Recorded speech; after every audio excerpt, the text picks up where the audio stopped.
오늘 출애굽기 3장 13절에서 14절. 출애굽기 3장 13절에서 14절. 함께 읽겠습니다. 출애굽기 3장 13절에서 14절.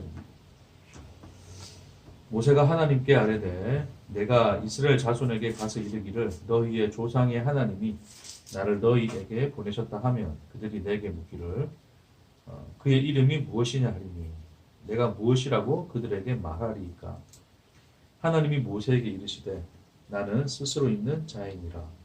또 이르시되 너는 이스라엘 자손에게 이같이 이르기를 스스로 있는 자가 나를 너희에게 보내셨다 하라. 아멘. 지난 시간에 이어서 존재와 하나님에 대한 주제를 계속 이어서 나가도록 하겠습니다. 우리 지난 시간에 간단하게 잠시만 요약하고 우리 건너가자면 어떤 하나님을 인식하고 하나님을 아는 어떤 추론의 주체가 우리가 되어 있게 되면 결코 하나님 자신에게 이룰 수 없다는 것을 제가 간단히는 아니죠. 말하다 보니까 굉장히 정확하게 이야기를 했었는데 결국 궁극적으로 하나님이라는 존재 자체를 하나님도 그 하나님이 있어야 할, 그러니까 그 하나님을 있게 한 그 어떤 근원자가 있어야 할 어떤 그런 끝없는 추론으로 갔어요. 그렇죠? 근데 이제 그런 것들을 이제 하나님이 나는 스스로 있는 자니라라는 말을 통해서 기독교인들은 이제 그 추론의 그 끝없는 추론을 이제 창조주 하나님, 소위 그 하나님의 선에서 이제 끊어버리고 덮어버리는 식으로 우리는 이제 더 이상 그것에 대해서 또 다른 질문을 하지 않는 어떤 그런 이제 결론으로서 하나님을 생각할 수밖에 없다. 그러니까 뭔가 믿는다 하지만 어떤 찜찜한, 그렇죠? 결국 우리 인간 편에서의 어떤 그런 믿어야 하는 문제로 그냥 끝낸 거예요. 하나님은 스스로 있는 자, 그러니까 믿어라는 것으로 끝내버렸죠. 그렇죠? 근데 그것은 결론적으로 인간이 어떤 추론의 주체에 서 있다 보니까 신을 믿어야 되겠고, 하나님을 믿어야 되겠고, 어떤 그것의 결론으로서 이제 마무리 짓기 위해서 하나님은 스스로 있다라는 말을 어떤 그런 믿음의 명제로서 믿는 자들의 편에서 이제 그는 결정하도록 내버려 두게 된 거예요. 결론적으로. 그래서 믿느냐 안 믿느냐의 문제가 돼버린 거죠. 그렇죠? 그래서 하나님은 살아계시냐? 살아있다. 그 하나님은 어떤 하나님이냐? 스스로 있는 하나님이다. 라는 어떤 그런 이 명제로서 우리가 이제 그것을 믿고 있는 거예요. 하나님에 대한 내용을. 근데 이제 그러니까 그런 추론의 주체가 우리 편에 서 있다 보니까 믿지 않는 자들은 여전히 어떤 그런 끝없는 추론 속에 놓여져 있는 거고, 믿는 자들은 이제 성경에서 말한 스스로 있다라고 하는 하나님의 어떤 그런 명제 속에서 끝내버린, 좀 이런 표현을 좀 그렇지만 똥 누다가 중간에 일 끊고 나오는 어떤 그런 찝찝함이 있는 어떤 이 현실이 된 거예요. 우리 인간이 추론의 주체가 되어 있으니까. 근데 실질적으로 이제 우리는 이제 단순히 인간이 추론의 중심에 있지 아니하고 주체에 있지 아니하고 성경에서 말씀하시는 태초에 하나님이 천지를 창조하셨다는 이 말 자체가 모든 어떤 것을 인식하는 추론의 주체가 너희가 될 수가 없다는 것을 이미 선포한 내용이잖아요. 그렇죠? 그러니까 이 세상 있기 전에 이미 있으신 그 하나님이 모든 것의 주체가 되는 그것으로서 성경을 시작하는 거거든요.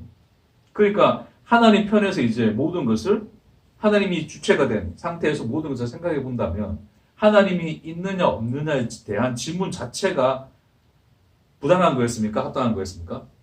그 질문 자체가 부당한 거였죠. 그렇죠? 하나님 자체가. 하나님이 그 추론의 주체에 서 계시면 그 질문 자체가 부당한 거예요. 그렇죠? 오히려 하나님이 우리에게 질문하실 수 있는 거죠. 너희가 있느냐 없느냐. 그렇죠? 그래서 완전히 근데 그것이 뒤바뀌어져 버린. 그래서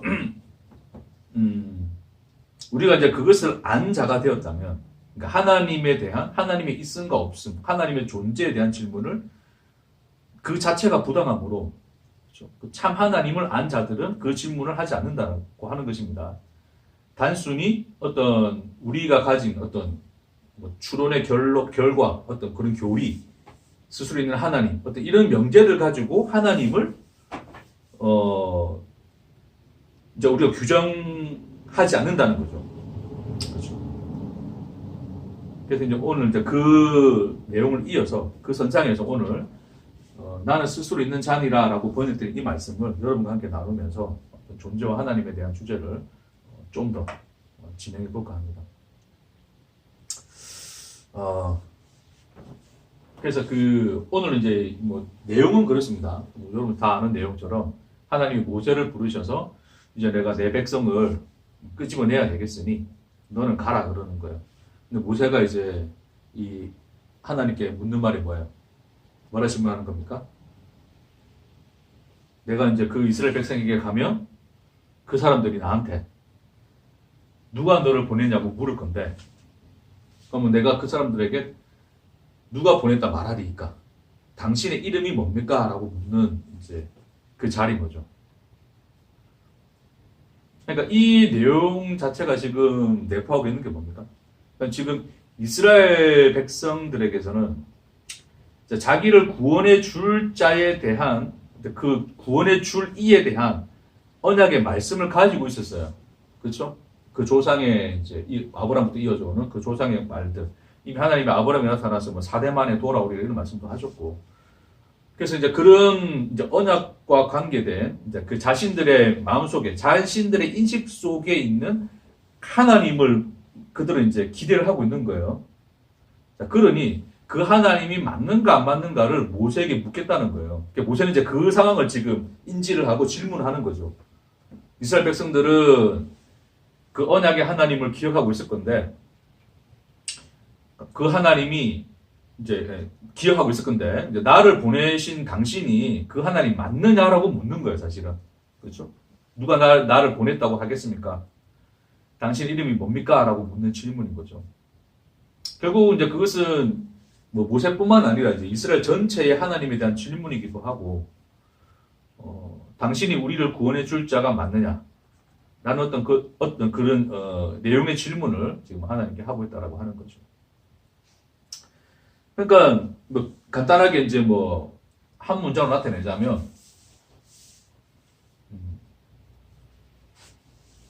당신이 하나님이 맞느냐를 묻는 거예요, 결국. 그렇죠? 근데 그 하나님은 어떤 하나님입니까? 이스라엘 백성, 그러니까 인간이라 칩시다. 인간의 인식 속에 포착된 하나님이에요. 언약이라는 관계 속에서 그들 마음속에 우리는 하나님이 이렇게 인식하고 있을 거 아니에요. 그렇죠? 이런 하나님으로. 지금 그 하나님이 맞는지 껴 맞춰 보겠다는 거예요. 되겠습니까? 근데 그런 하나님이 아니면 모세는 선지자가 아니죠. 그렇죠? 그들에게 있어서는. 자신들을 이제 구원해 줄 신이 보낸 그 하나님이 보낸 선지자가 아니란 말입니다. 그러니까 결론적으로 자기들 마음속에 그 인간들의 인식 속에 포착된 하나님이 맞는가 안 맞는가를 확인해 보겠다고 하는 거예요. 좀 더 확장해서 우리가 이해해 보자면, 이제 그것에 대한 하나님의 대답이 이제 이거죠, 그렇죠? 오랜만에 좀 문자 한번 씁니다. 이게 이제 이거는 이제 자음밖에 없는데 모음은 밑에 막 쓰는 건데 다 생략하고 복잡하니까 이게 예흐해, 아쉐르 예흐해라는 뜻이에요. 이게 이쪽으로 읽는 건데 예하고 예는 똑같은 문장입니다. 아쉐르라고 하는 것은 이제 영어의 어떤 관계 대명사, that, what, 이런 이제 who 이런 걸로 이제 대체할 수 있는 그 내용인 거예요.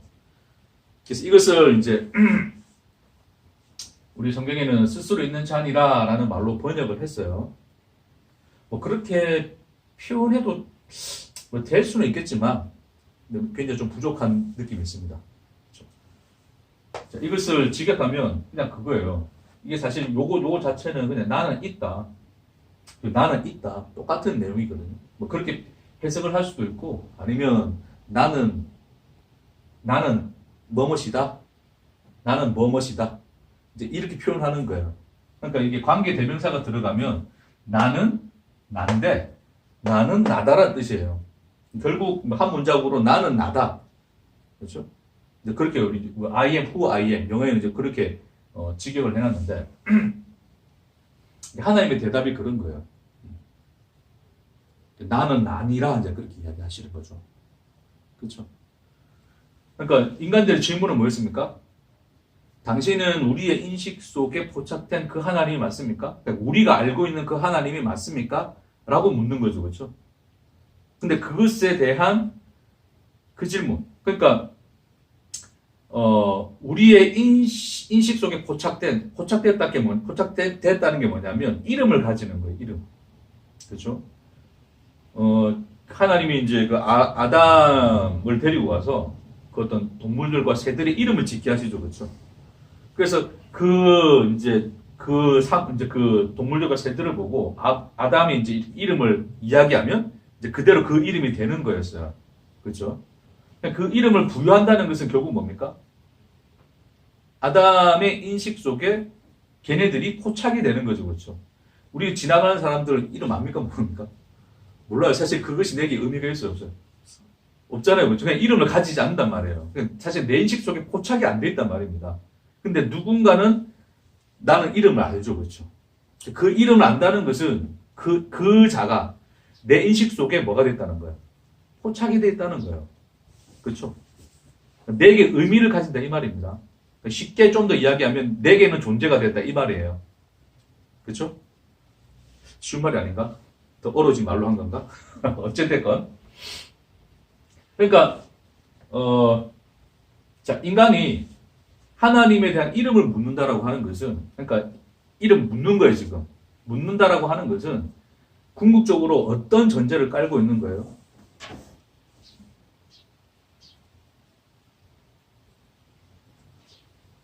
당신은 존재입니까? 아닙니까?의 그 질문의 내용을 담고 있는 거예요. 그것이. 그 전제를 깔고.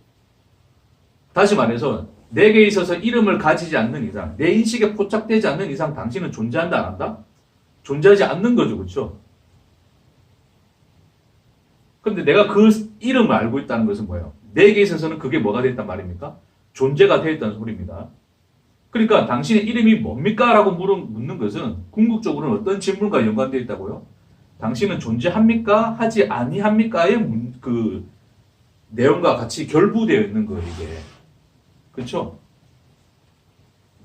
그래서 지금 이스라엘 백성은 그 질문자의 위치, 아까 우리 지난 시간에 했던 것처럼 추론의 주체가 내가 되어 있는, 근데 그게 사실은 그 죄인의 상태인데 그 자리에서 추론의 주체가 된 자리에서 하나님의 이름을 묻고 있는 거예요. 당신이 존재하느냐 안 하느냐를 묻고 있는 거란 말입니다. 그렇죠? 그래서 내가 알고 있는 이름, 그러니까 내가 알고 있는 존재, 내게 있어서 존재라는 의미를 가진 그 대상이면 내가 당신을 믿겠으나 그 대상이 아니면 나는 당신을 인정할 수 있다 없다? 없다라는 거예요. 이름을 지금 묻고 있는 행위 자체가 그렇다는 겁니다. 이해되시겠어요? 그런 인간들의 질문에 대한 하나님의 답이 뭐였다? 나는 나로다. 그렇죠.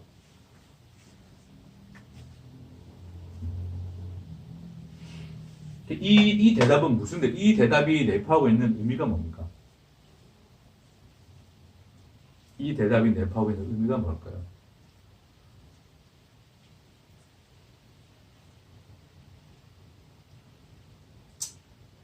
제가 혼자 이야기하겠습니다. 왜냐하면 지난주에 하다 보니까 편집할 부분이 너무 많이 생겨가지고 쭉 갑시다. 제가 하겠습니다. 자, 나는 나로다라고 당신은 누구십니까? 라고 묻는 그 질문이에요. 그렇죠? 누구십니까? 존재하느냐 안 하느냐 그까지 다 내포되는 거란 말입니다. 그리고 내게 있어서 당신은 의미를 가지는 자냐 아니냐, 내게 있어서 존재냐 아니냐 그 내용을 다 담지한 질문이었어요. 당신의 이름이 뭡니까? 라고 묻는 그 질문은 그것에 대해서 하나님이 나는 나로다 그러는 거예요. 이 말이 무슨 뜻입니까? 결론적으로 너는 질문할 수 없노라. 그 뜻과 똑같은 거예요. 그러니까 그 하나님이 인간들이 한 질문에 대한 대답이나 사실은 그 대답을 거절한 말이죠, 이게. 그러니까 이름이 뭐냐고 묻는데, 예를 들어서 그냥 사람끼리 생각해 봅시다. 지나가는데 집사님이 갑자기 날 모르는 사람이었어, 그렇죠? 가다가 이제 뭐 어떻게 뭐 어쨌든 뭐 말을 하게 되는 상황이 돼가지고 저한테 묻는 거예요. 혹시 당신 이름이 뭡니까라고 묻는데 내가 옆에 난 나야 이렇게 이야기하면 뭐 어떤 생각이 들까요?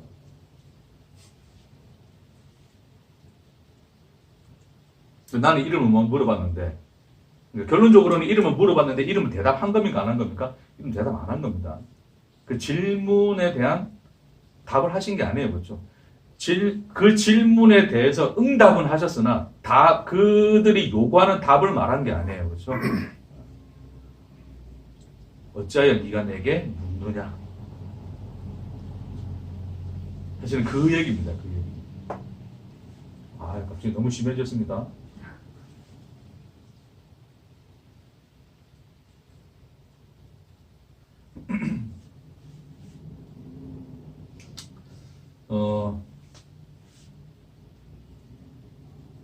자, 하나님이 그냥 이것부터 좀 하고 갑시다.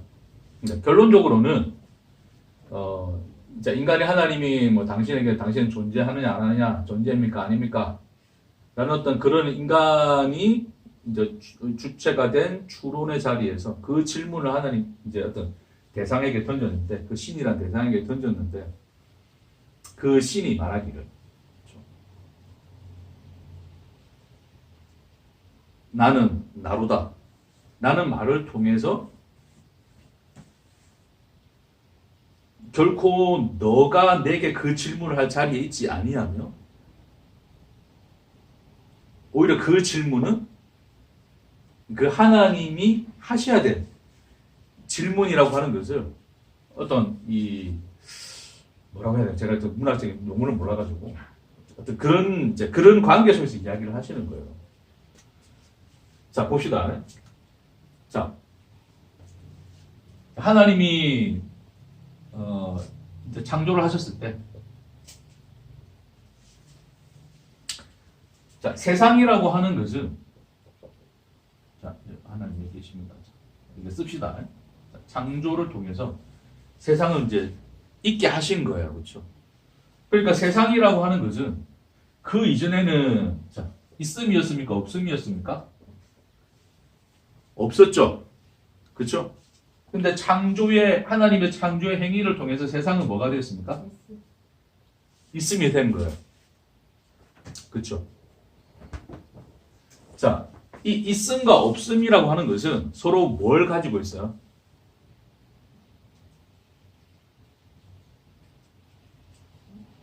그러니까 서로 어떤 관계에 있습니까?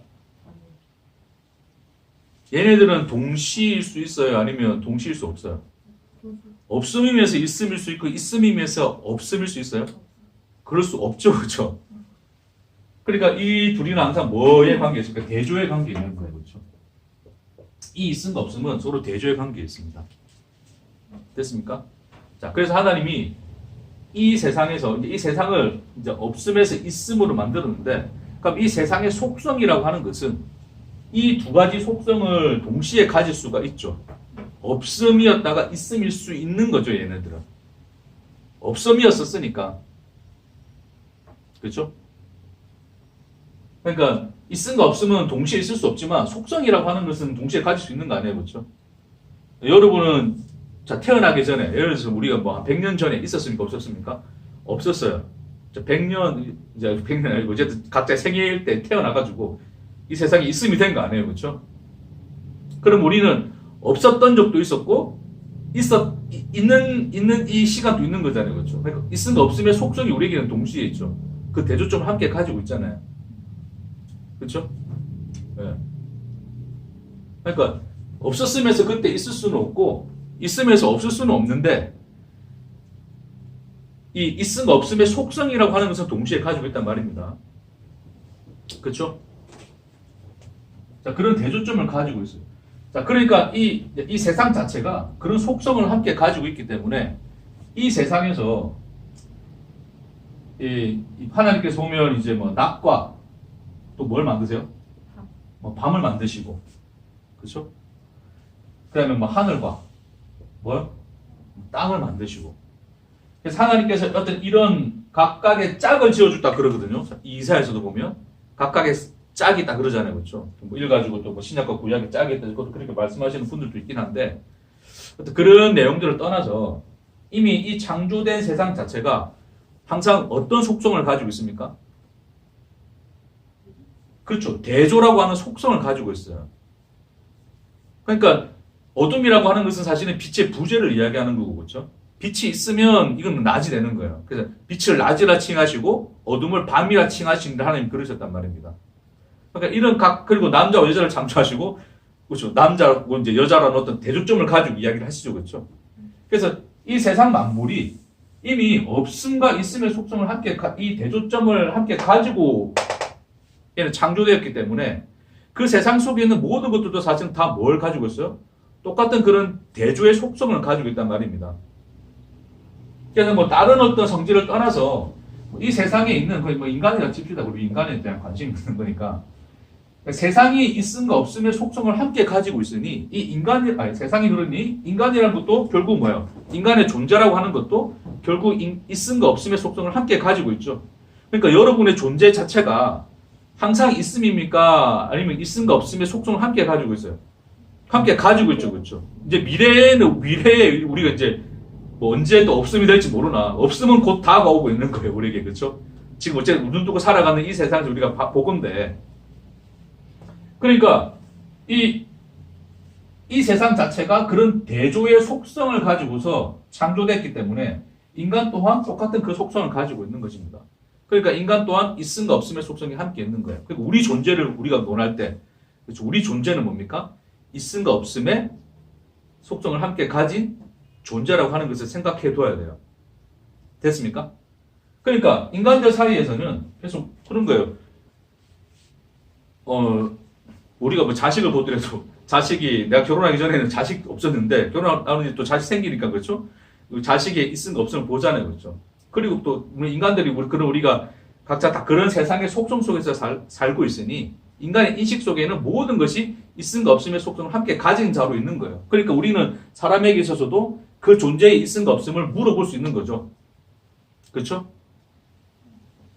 그러니까 있음과 없음에 대한 있음과 없음에 대한 속성을 우리가 함께 가지고 있으니 네가 존재하느냐 존재하지 않느냐라고 물어볼 수 있단 말입니다. 그 질문이 가능한 거죠. 이 질문이 어렵습니까?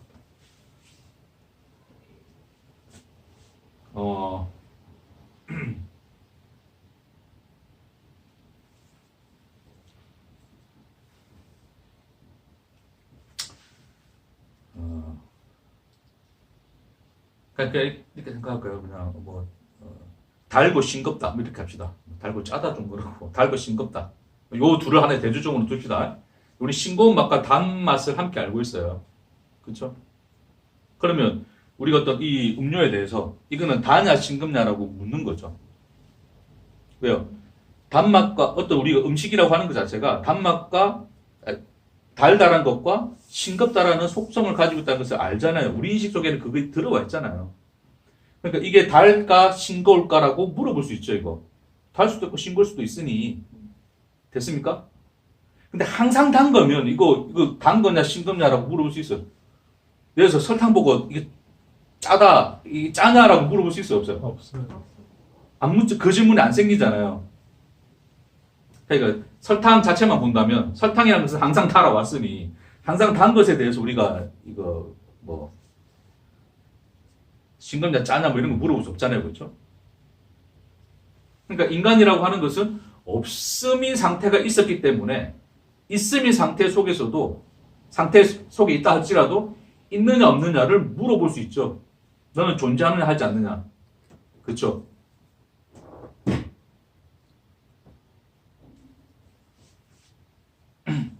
그러니까 우리는 항상 없음과 있음을 이제 이걸 하나의 대조점으로서 인식하는 그 속성을 늘 가지고 있어요. 그 속성을 가지고 창조된 것이니 이해되겠어요?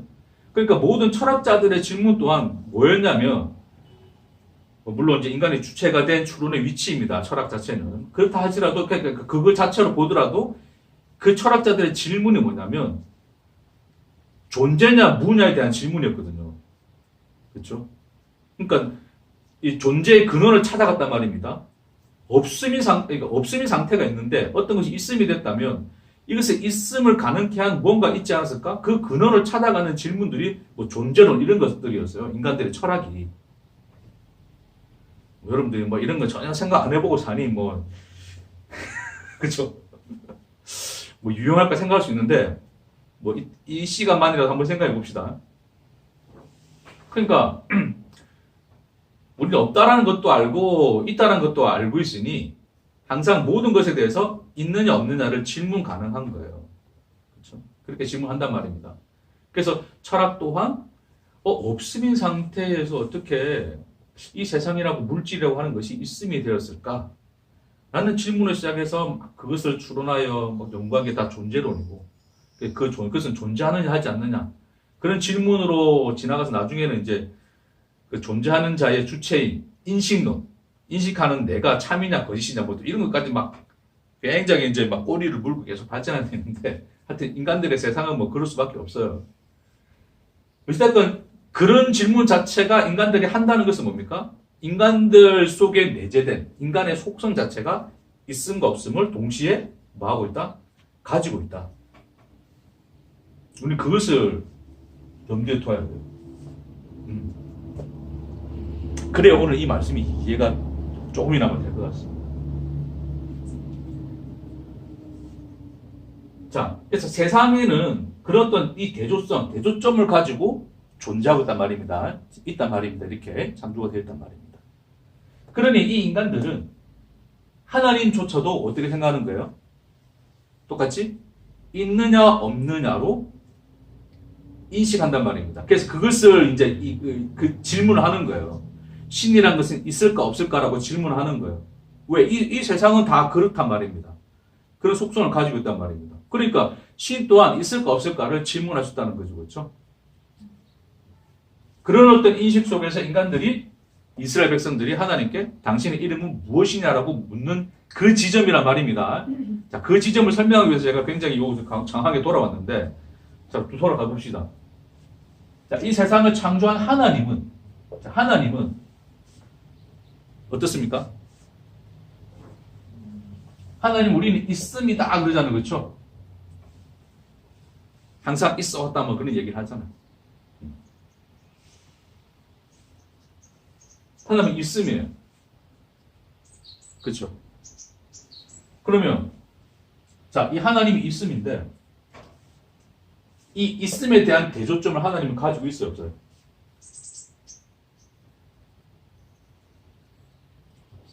자, 우리가 있음이라는 말 자체를 쓰는 순간부터 없음이라고 하는 이것이 함께 따라다니죠. 그렇죠? 그러니까 우리는 있다라는 말을 단독으로 쓸 수가 없어요. 오늘 굉장히 철학적입니다. 철학이라 해야 되나?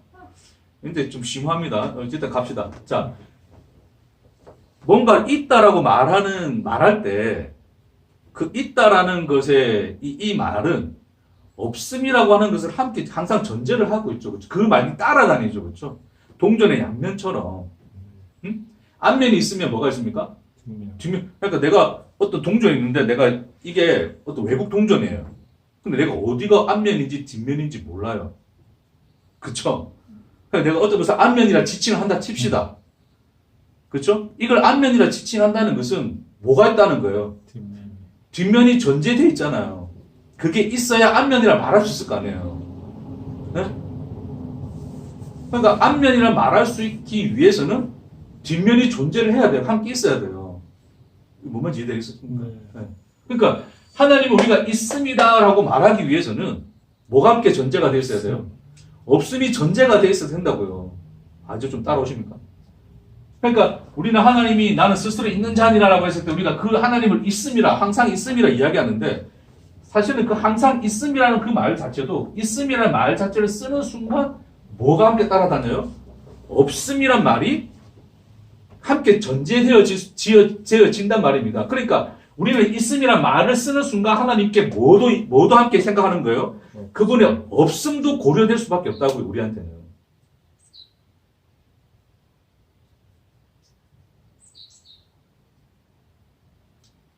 그러니까 하나님께는, 그러니까 있음이란 말 자체를 쓰는 순간 하나님은 뭐도 될 수 있다? 없음이 될 수 있는 것으로 되는 거예요. 우리 인식 속에서. 됐습니까? 근데 하나님은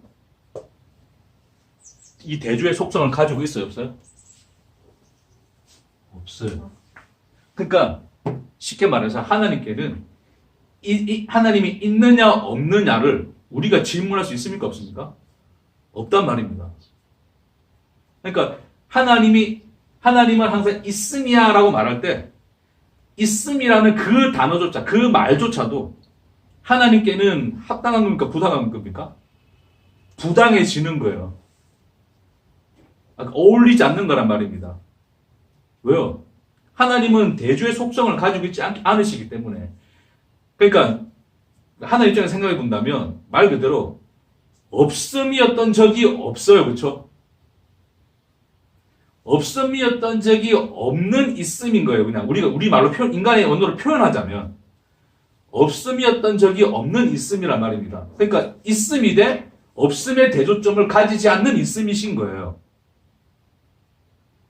그러니까 우리가 인간이 말하는 있다라고 하는 있음이라고 하는 그 인식으로서 하나님을 인식할 수 있어요, 없어요?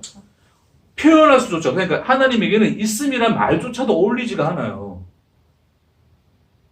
그런 분이시란 말입니다. 그런 분으로 표현하는 게 제일 낫겠네. 그런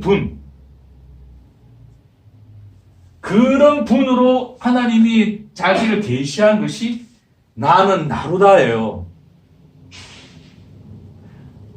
나는 있음이니라 그 말 한 게 아닙니다.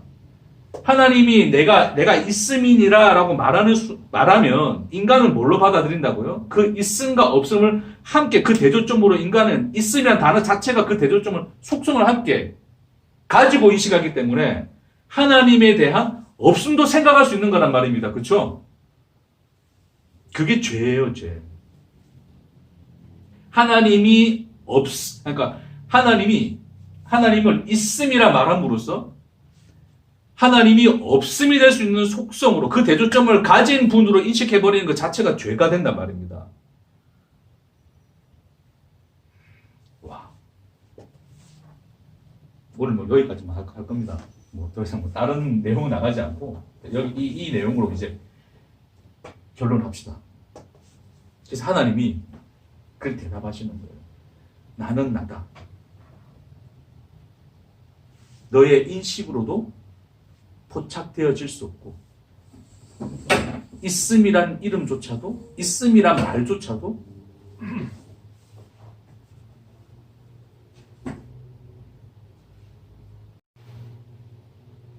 그러니까 그 하나님은 나는 나다라고 하는 것 그 말 자체에서 결국 그게 뭡니까? 너희로서는 나를 알 수 있다 없다? 없노라. 너희의 인식 속에 결코 들어갈 수 없노라. 의 답인 거예요. 하나님은 포착이 안 되는 분이라니까요. 이름을 짓는 순간 우리 인식 속에 가둬져 버려요. 그냥 이 인식 속에 포착이 됐다는 것은 내 속에서 정의가 되고 정의가 내려져 버리고 그것이 규정이 되어 버린단 말입니다. 성경에서 그걸 뭐라 그래요? 성경에서 그걸 우상이라고 그러잖아요. 우상. 그래서 너 돌이나 나무 가지고 뭘 내지 마라? 조각 내지 말라는 거거든요. 그러니까 조각 내는 행위 자체가 그에게 이름을 주는 행위예요. 내 속에 인식된 대로 내가 그것을 조각 내서 만들어낼 거란 말입니다. 그게 우상이잖아요. 그렇죠? 그러니까 결론적으로 하나님이 내게 포착된 순간 나는 그것을 뭐 한 겁니까? 조각 내버린 거예요. 이미. 그래서 내가 하나님을 있음이라 말하는 순간 그 있음이라는 단어 가지고 하나님을 뭐 한 거예요?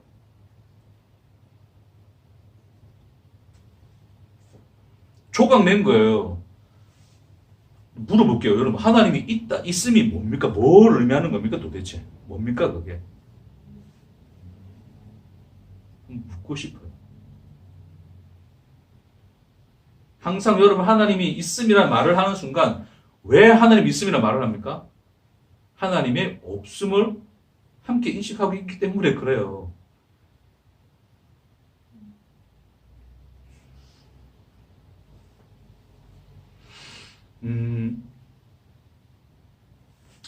뭐라 예를 들까요? 예를 들어 그런 거예요. 뭐 우리가 소위 말해 좀 종교적으로 이야기하자면 나는 죽었어도 천국 가 그런단 말입니다. 그렇죠? 천국은 반드시 있어. 난 죽었어 천국 가 그런단 말이에요. 왜 그런 말을 합니까?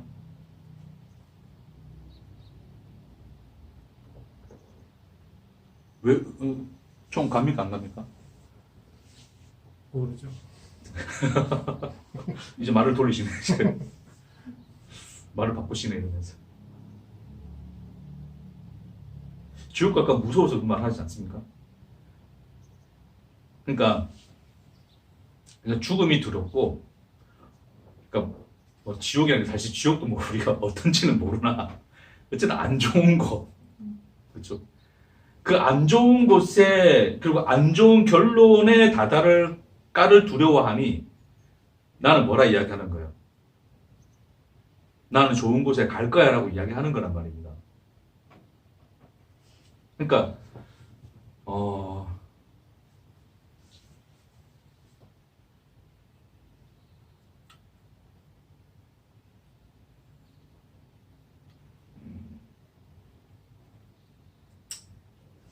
또 너무 이상한 예를 들지 맙시다. 또 엄한 예를 들었다가 더 갈 수 있으니.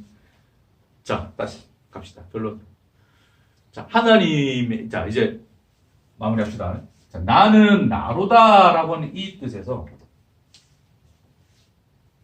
우리는 이것을, 하나님은 자기가 있다라고 말씀하셨어. 스스로 있는 자라 말씀하셨어. 그래서 하나님은 있음이야 라고 우리가 이야기를 할 때, 그렇죠? 그러니까 그 있음이야 라고 하는 그 말 자체를 하는 순간 우리는 그 하나님에 대해서 모두 함께 속종으로 인식한 거다. 없음을 함께 인식한 것이다. 됐습니까? 그러나 하나님에게 있어서는 그런 대조점이 없는 분이세요. 그렇죠? 그러니 있음이라고 하는 것은 항상 동전의 양면처럼 없음을 가지고 있는 단어인데 그 대조점을 가지지 않으신 분에게 이게 앞면이든 뒷면이든 어떤 단어라도 갖다 붙일 수가 있어요, 없어요? 그러니까 하나님은 없음이라고 말할 수 없다면 하나님을 있음이라고도 말할 수 있어요, 없어요? 없어요. 이해 되겠습니까? 그래서 자꾸 하나님 살아계셔, 있어. 이것은 자꾸 자기 마음속에서 의심이 들어서 그런 하는 얘기예요.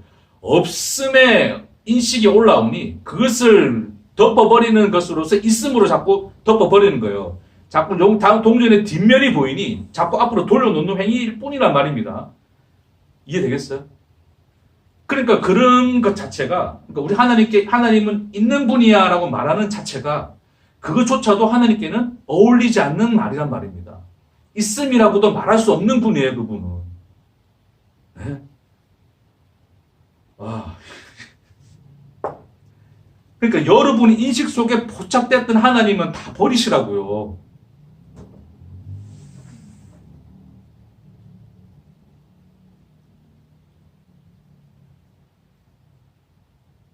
우리가 공부를 하고, 뭐 우리가 알고, 뭐 이런 것들이 제가 늘 말씀드렸지만 그것이 우리 속에서 교리화가 되어지고 그것이 우리에게 어떤 지식으로 쌓여지게 되면, 그렇죠? 하나님 이만큼 알았어. 뭐 목사님은 굉장히 심한 말을 하는 거 보니까 나보다 조금 위에 있는 것 같은데 내가 조금만 더 하면 따라갈 것 같아 정도의, 아니면 저 미친놈 얘기를 못 듣겠어 그냥 무시해버려. 그럴 수 있으나 어찌됐건, 그러니까 그런 것으로서 이제 우리가 하나님을 인식을 하고 그 하나님에 대한 이름들을 부여하고 내 인식에 포착된 하나님을 나는 믿고 있다라고 생각하는 자체가 다 각자 마음속에 우상 하나씩 섬기고 사는 거예요. 그렇죠? 여러분 하나님을 알면 알수록 그분은 모르는 분이 되셔야 됩니다. 그럴 수 있기를 주님으로 축복합니다.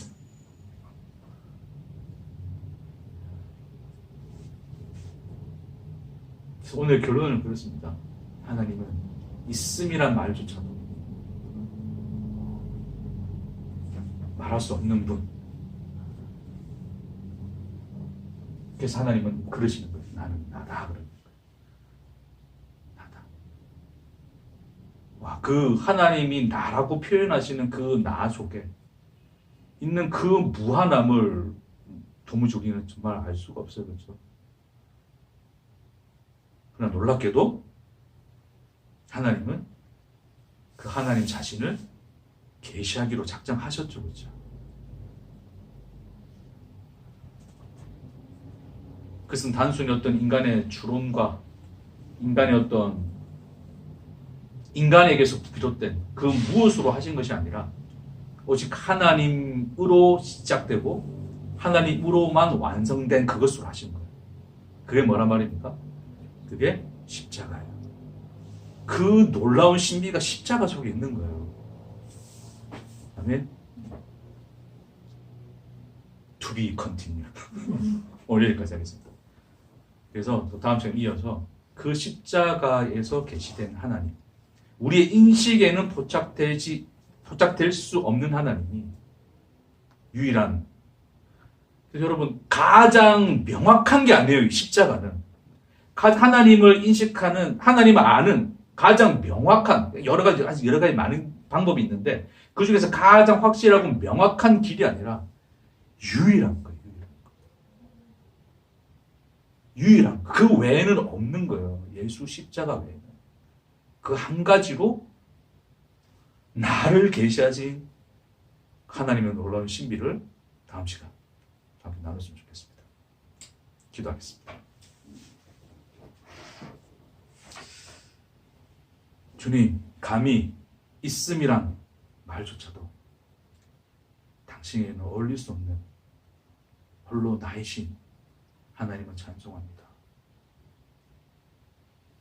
그 하나님이 어떻게 우리로 존재케 하셨는지, 또한 당신을 계시하셨는지, 그 놀라운 신비를 오직 그리스도의 십자가 안에서 보게 되는 우리가 되게 하옵소서.